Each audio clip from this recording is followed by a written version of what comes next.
A very warm welcome to all my viewers. I'm Dr. Sonali Jagati, OBG resident at SCB Medical College Hospital, Cuttack, having secured an All India rank of 3,546 in NEET PG 2021. I'm back with the third and the last part of GTN, that is the management.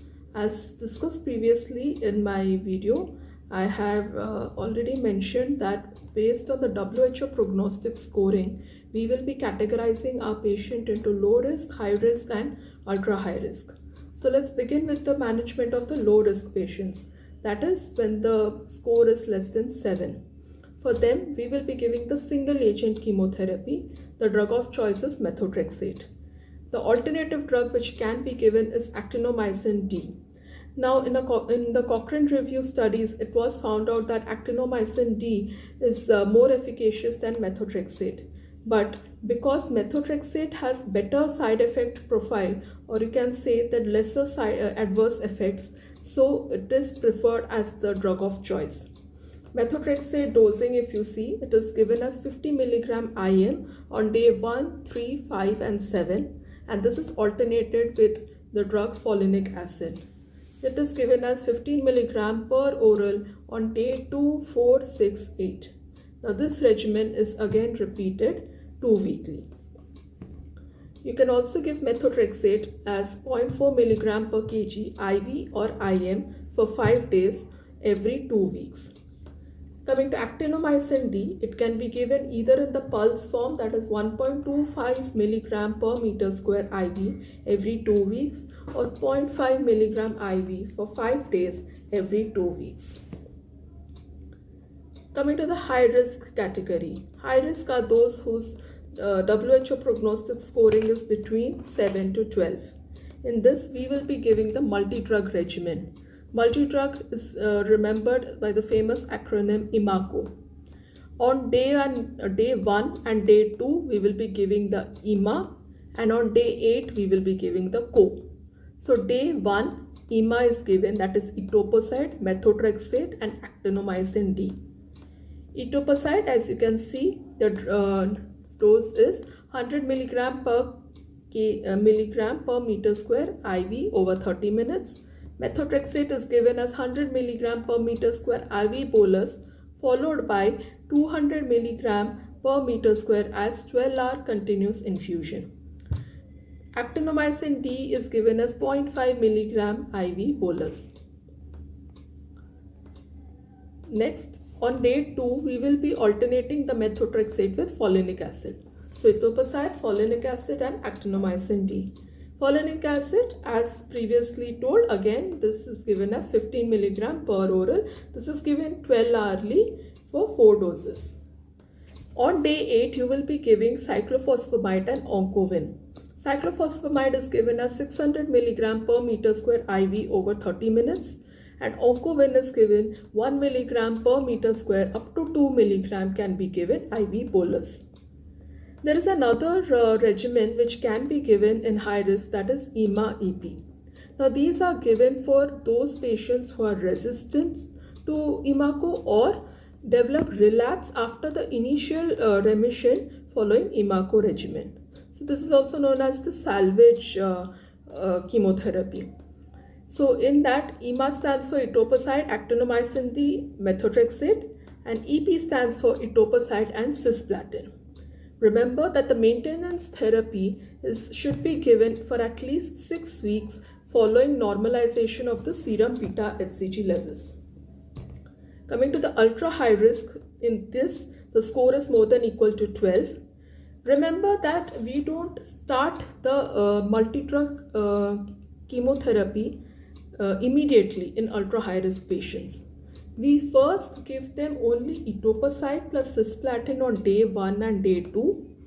Then repeat this weekly for 1 to 3 weeks, and then we start the normal multi-drug chemo regimen as in the high risk category. Now why is it done so?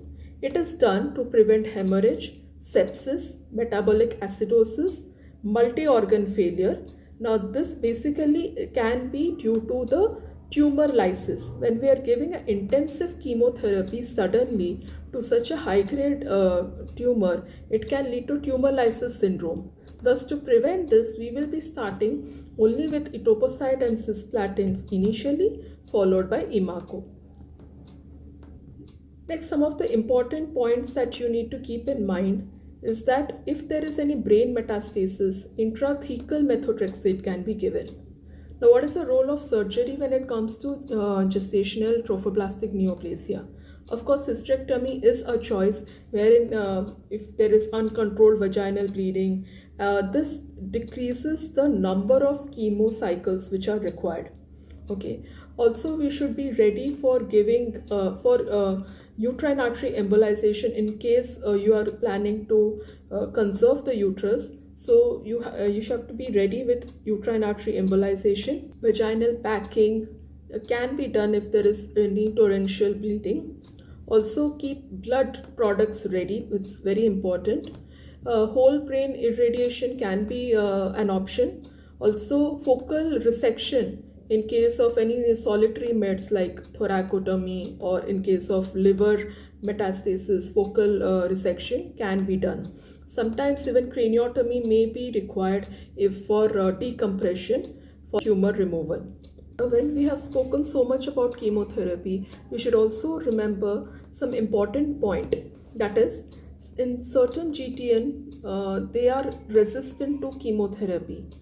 That is the PSTT and ETT. That is the placental site trophoblastic tumor and epithelioid trophoblastic tumor.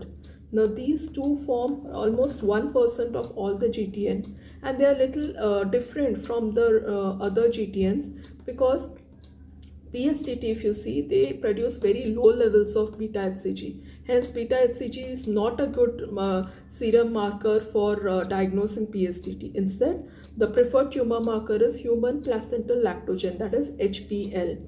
Also remember that PSTT is unlikely to respond well to to chemotherapy. So we can prefer surgical treatment over chemotherapy.